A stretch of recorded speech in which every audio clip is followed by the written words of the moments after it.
안녕하세요. 엘빈 토플러의 부의 미래라는 책을 슬라이드 하겠습니다. 토플러는 누구나 알고 있는 세계적인 미래학자입니다. 그의 미래에 관한 많은 저서들에 아주 중요한 공저자가 있는데요. 바로 아내인 하이디 토플러입니다. 인생 및 직업의 동반자였다 생각합니다. 저는 토플러를 제3의 물결과 권력의 이동을 통하여 만났습니다. 그리고 지금 소개하는 이 책은 15년 전에 읽었지만 아직도 잔상이 깊게 남아있어 다시 꺼내게 되었습니다. 그 책은 지금도 살아있고 그의 미래에 대한 해안에 그저 놀랄 뿐입니다. 책의 내용 중에 지식에 대한 10가지 정의를 내리는데 이 부분 위주로 소개를 하겠습니다. 1. 지식은 선천적으로 타인과 경쟁하지 않는다. 지식은 쓴다고 줄어들지 않고 당신과 수백만 명이 같은 지식을 사용할 수 있습니다. 사실 많은 사람이 지식을 사용할수록 그 지식은 더 많은 지식을 생산해낼 수 있습니다. 지식이 비경합적이란 사실은 그것을 사용하기 위하여 비용을 지불하든 안 하든 그것과 아무런 관련이 없습니다. 특허, 저작권 등이 특정한 지식의 부분을 보호할지는 모르지만 그것을 위해 지불하지 않는 사람을 완전히 배제하지는 못합니다. 오늘날의 발달된 사회에서는 대부분의 직업인들은 비경합적인 데이터, 정보, 그리고 지식을 만들고 교환하는 데 분주합니다. 2. 지식은 무형적입니다. 우리는 그것을 만질 수가 없습니다. 그러나 우리는 그것을 가지고 일을 할 수 있고 조종도 할 수 있습니다. 3. 지식은 비선형입니다. 작은 통찰력으로도 거대한 결과를 얻을 수 있습니다. 야후의 창업자 제리 양은 단지 좋아하는 웹사이트를 분류함으로 야후를 시작했습니다. 제가 최근에 읽은 네이버의 이혜진의 성공 스토리도 삼성 SDS에 있을 때 검색에 대한 아이디어에서 시작되었다는 것을 알게 되었습니다. 4. 지식은 관계적이다.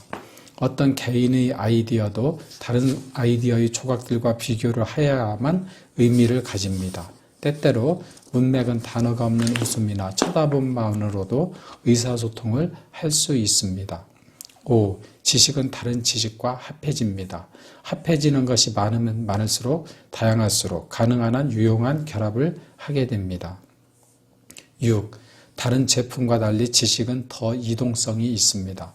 한번 오픈이 되면 지식은 즉각적으로 한 사람을 통해 수백만 사람에게 전 세계 어디든지 전파되게 됩니다. 7. 지식은 심벌이나 축약으로 압축할 수 있습니다. 8. 지식은 더욱더 적은 장소에 보관할 수 있습니다. 저는 이것은 삼성전자가 큰 역할을 하였다고 생각합니다. 9. 지식은 명시적이거나 암시적일 수 있고 표현되거나 표현되지 않을 수 있으며 공유되거나 암묵적일 수 있습니다. 10. 지식은 봉쇄하기 어렵고 퍼져나갑니다. 여기까지가 지식에 대한 토플러의 10가지 정의입니다. 지식사회가 도래하니 저자는 예전에 또한 마을에서 존경을 받던 성직자와 교사들에 대한 존경심이 떨어진다고 이 책에서 적고 있습니다. 그 부분을 읽고 나서 생각되었던 것은 과거 문맹률이 높았을 때 집으로 온 편지를 학교 선생님에게 가져가서 무슨 내용인지 물어보는 광경들이 생각이 났습니다. 그러나 이제는 모두가 교육을 받았고 어떤 가정은 성직자나 선생님보다도 교육 수준이 높기까지도 합니다. 그래서 이 저자의 말이 현실이 되었다는 것이 실감이 났습니다. 예전보다도 성직자와 교사들에 대한 존경심은 떨어져 있는 것은 사실이죠. 또 하나는 책의 말미에 앞으로는 직업은 저자의 본인이 어떻게 예측하지도 못할 정도로 수많은 직업들이 생겨날 거라고 이야기했습니다. 자기는 상상할 수 없다고 이렇게 얘기했거든요. 이 책이 나온 후 15년이 넘었는데 그 이후에 한국에서 생겨난 신흥 직업들을 생각해 본다면 고개가 끄덕여지게 됩니다. 한 직업의 예로 저는 먹방을 들 수 있겠는데요. 그 음식을 먹는 영상을 올려서 직업으로 삼는 사람들이 있고 그 중에서도 일부는 상당히 돈을 벌고 있습니다. 먹방을 보는 시청자 중에는 본인이 그런 음식과 그 많은 양을 직접 먹을 수 없으니 대리 만족을 느끼는 것이겠죠. 저는 아무리 부가 따라온다 해도 그 직업은 태생적으로 가질 수 없을 것 같습니다. 이 책에서는 또한 미국의 교육제도의 붕괴를 이야기합니다. 사실 미국의 유명한 대학교 말고는 미국의 교육이 문제가 있다는 것은 널리 알려진 이야기입니다. 석학 제러드 다이아몬드도 이와 똑같은 이야기를 하였습니다. 그것은 미국에는 결코 좋은 신호가 아닌 것이죠.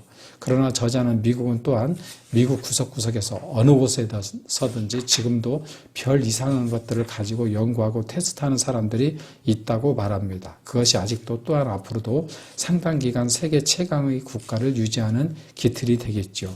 그러면서 중국의 우주 강국에 대한 기록도 담았습니다. 그것을 읽으면서 저는 무섭게 치고는 중국을 15년 전에 보게 되었습니다. 마지막으로 저자는 비관주의는 그 어떤 전쟁에서도 이길 수 없다고 말합니다.